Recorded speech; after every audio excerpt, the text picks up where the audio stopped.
తులసిరెడ్డి గారి దగ్గరికి వెళ్దాం. తులసిరెడ్డి గారు నమస్తే అండి. రాష్ట్ర ప్రయోజనాల్ని కాపాడుకోవడానికి ఇచ్చిన హామీలను రాష్ట్ర ప్రయోజనాలకు సంబంధించి తెచ్చుకోవడానికి ప్రధాన విపక్షాలన్నింటినీ కలుపుకొని పోతాం, బీజేపీని ప్రశ్నిస్తాం, నిలదీస్తాం అంటున్నారు షర్మిల. ఏమంటారు మీ పార్టీ తరపు నుంచి? ఎందుకంటే షర్మిల మీ పార్టీనే కాబట్టి. రాష్ట్ర విభజన సందర్భంగా ఆ రోజు అన్ని విధాల అభివృద్ధి హైదరాబాద్. తులసిరెడ్డి గారు వాయిస్ సరిగ్గా లేదండి, వినిపించట్లా, పెద్దగా ఆడిబుల్ లేదు. ఇప్పుడుమా ఓకేనండి, ఇప్పుడుమా ఓకేనండి, వినిపిస్తోంది.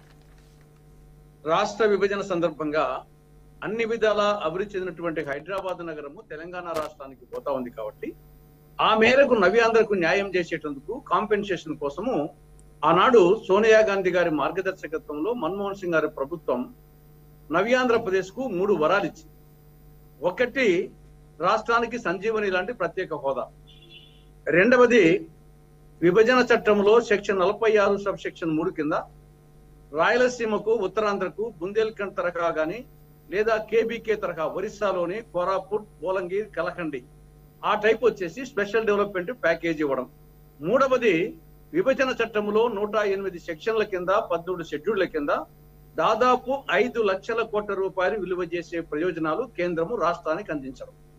ఈ 3వ వరం కింద కడప జిల్లాలో శైల ఆధ్వర్యంలో స్టీల్ ప్లాంట్ నిర్మాణం, దుగరాజపట్నంలో మేజర్ పోర్టు నిర్మాణం, రాజధానికి నిధులు ఇవ్వడం, పోలవరాన్ని జాతీయ ప్రాజెక్టుగా ప్రకటించి కేంద్ర నిధులతోనే పూర్తి చేయడం, 13 కేంద్రీయ సంస్థలు నిట్, ఐఐటి లాంటి 13 కేంద్రీయ సంస్థల ఏర్పాటు, Visakha railway zone, Vijayawada metro, Visakha metro, Visakha Chennai industrial corridor, Kakinada petrochemical complex, 9th schedule కింద 10th షెడ్యూల్ ఉన్నటువంటి సంస్థలను తెలంగాణ నుండి ఆంధ్రప్రదేశ్ తెప్పించడం. ఇవి ఓవరాల్ గా 3వ వరం కింద 5 లక్షల కోట్ల రూపాయలు. ఫస్ట్ది హోదా, రెండవది బుందేల్ఖండ్ తరహా ప్యాకేజీ, మూడవది 108 సెక్షన్లు 13 షెడ్యూల్ కింద 5 లక్షల కోట్ల రూపాయలు విలువ చేసే ప్రయోజనాలు. ఇవి గన అమలై ఉంటే ఈ పార్టీకి సీమాంధ్ర స్వర్ణాంధ్ర అయింది, నవ్యాంధ్ర స్వర్ణాంధ్ర అయింది, దేశంలోనే నంబర్ 1 స్టేట్ అయింది. 2014లో గానీ 2019లో గానీ కాంగ్రెస్ పార్టీ అధికారంలోకి వచ్చి ఉంటే ఈ పార్టీకి ఇవన్నీ అమలు ఉండేటి, సీమాంధ్ర పరిస్థితి వేరుగా ఉండేది.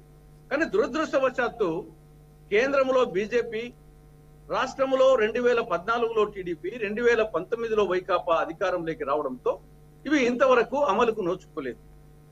ఇది ఇవ్వాల్సింది కేంద్ర ప్రభుత్వం. ప్రత్యేక హోదాకు బీజేపీ వచ్చేసి ఇది ముగిసిన అధ్యాయం అని చెప్పేసి, అంటే ప్రత్యేక హోదాకు పంగనామాలు పెట్టింది. 2వ వరం వచ్చేసి రాయలసీమకు ఉత్తరాంధ్రకు స్పెషల్ డెవలప్మెంట్ ప్యాకేజీ కింద 24,350 కోట్ల ప్రతిపాదనలు పంపితే కేవలము 1,050 కోట్లు ఇచ్చి చేతులు దులుపుకున్నది. అంటే 100 రూపాయలు ఇవ్వాల్సిన చోట 4 రూపాయలు ఇచ్చి 4 రూపాయలు ఇచ్చి 96 రూపాయలు ఇవ్వమని చెప్పేసింది. ఆ విధంగా 2వ దానికి మోసం చేసింది. 3వ దానికి 5 లక్షల కోట్ల రూపాయలకు గాను ఇంతవరకు 25,000, ఈవెన్ పోలవరం కలుపుకొని, రెవెన్యూ లోటు కలుపుకొని, ఇవన్నీ కలుపుకుంటే 25,000 కోట్లు. ఇవ్వాల్సింది 5 లక్షల కోట్ల రూపాయలు. అక్కడ 5%, 10 ఏళ్ళు అయింది. ఇంకా రేపు జూన్ 2కు వచ్చేసి 10 ఏళ్ళు దాటిపోతుంది. కాబట్టి ఈ విధంగా కేంద్రములోని బీజేపీ ప్రభుత్వం యొక్క మోసగారితనము, నిర్లక్ష్యం వలన రాష్ట్రంలోని ప్రాంతీయ పార్టీల చేతగానితనము, పిరికితనము, బీజేపీ అంటే భయం వలన ఈ రోజు రాష్ట్రానికి పరిస్థితి వచ్చింది. కాబట్టి మేము మొదటి నుంచి చెప్తున్నాము, మేము అధికారంలోకి వస్తే 2014లో వచ్చినా చేసిండే వాళ్ళం, 2019లో వచ్చినా చేసిండే వాళ్ళం, 2024 ఇచ్చినా మేము చేస్తాం. కానీ ఈ లోపల వచ్చేసి ఇంకా టైం ఉంది కాబట్టి ప్రత్యేక హోదా ఇవ్వాలంటే ఒక అర్ధగంట చాలు. ఓన్లీ ఎగ్జిక్యూటివ్ ఆర్డర్, చట్టమే అవసరం లేదు. నరేంద్ర మోడీ గారు అనుకుంటే 1/2 అవర్లో వచ్చేసి ప్రత్యేక హోదా అమలు చేయమని ఆర్డర్ ఇవ్వచ్చు. కాబట్టి ఇంకా టైం ఉంది కాబట్టి, అసెంబ్లీ సమావేశాలు జరుగుతున్నాయి కాబట్టి అసెంబ్లీలో దీని మీద చర్చించండి, తీర్మానం చేయండి, కేంద్రానికి పంపండి, రాష్ట్రపతికి పంపండి.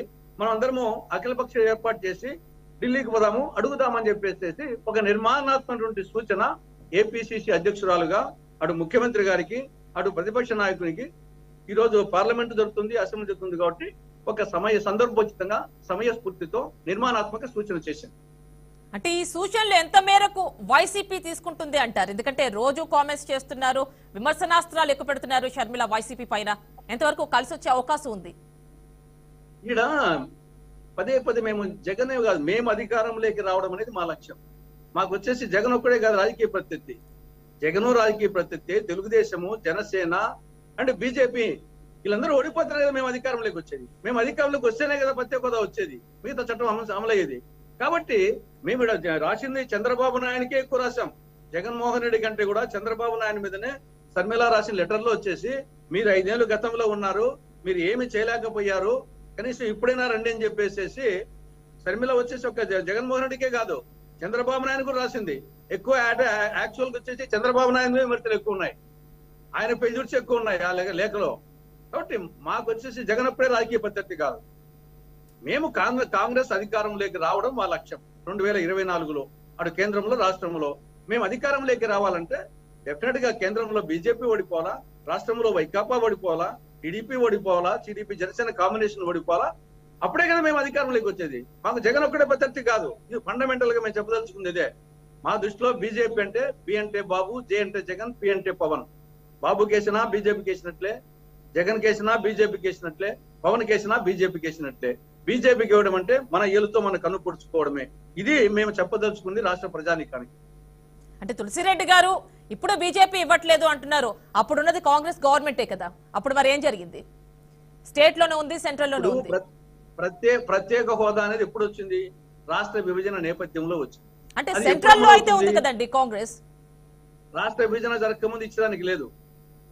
అప్పటికి ఆంధ్రప్రదేశ్ వచ్చేసి హైదరాబాద్ ఉంది కాబట్టి డెవలప్డ్ స్టేట్ ప్రత్యేక హోదా ఇవ్వరు. ఎప్పుడు విభజన సందర్భంగా హైదరాబాద్ అక్కడ పోయింది కాబట్టి ఇక్కడ ఇవ్వాలనుకున్నారు. ఇచ్చేది ఎప్పుడు? రాష్ట్రం ఏర్పాటైన తర్వాత. ఎప్పుడు రాష్ట్రం ఏర్పాటైంది? 2014 జూన్ 2న. అంతకు ముందు వచ్చేసి హోదా ఎట్లా ఇంప్లిమెంట్ అవుతుంది? హోదా వచ్చేసి పార్లమెంట్ లో చెప్పడం జరిగింది, దాని ఇంప్లిమెంటేషన్ జరగాలంటే రాష్ట్రం ఏర్పాటు అయి ఉండాలా. రాష్ట్రం ఏర్పాటు 2014 జూన్ 2న. మేము ఆ రోజుకి అధికారంలో లేము. ఆ రోజు మేము అధికారం ఉంటే జూన్ 2 నుండి అమలయ్యేది. కాబట్టి దీనికి చట్టమో అవసరం లేదు.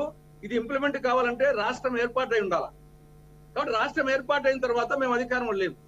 అందుకోసం మేము ఇవ్వలేకపోయినాం. ఆంధ్రప్రదేశ్ లో ఇచ్చేదానికి లేదు, ఎందుకంటే ఆ గైడ్ లైన్స్ ఒప్పుకోవు.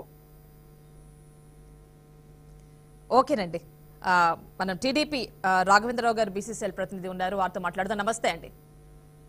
నమస్తే అండి, ప్యానెల్లో ఉన్న సభ్యులందరికీ నమస్కారం. రాఘవేంద్ర గారు, అంటే మీకు రైవల్రీగా ఉన్న ఒక కాంగ్రెస్ పార్టీని మీరు కలుపుకొని పోతారా ఈ ప్రత్యేక హోదా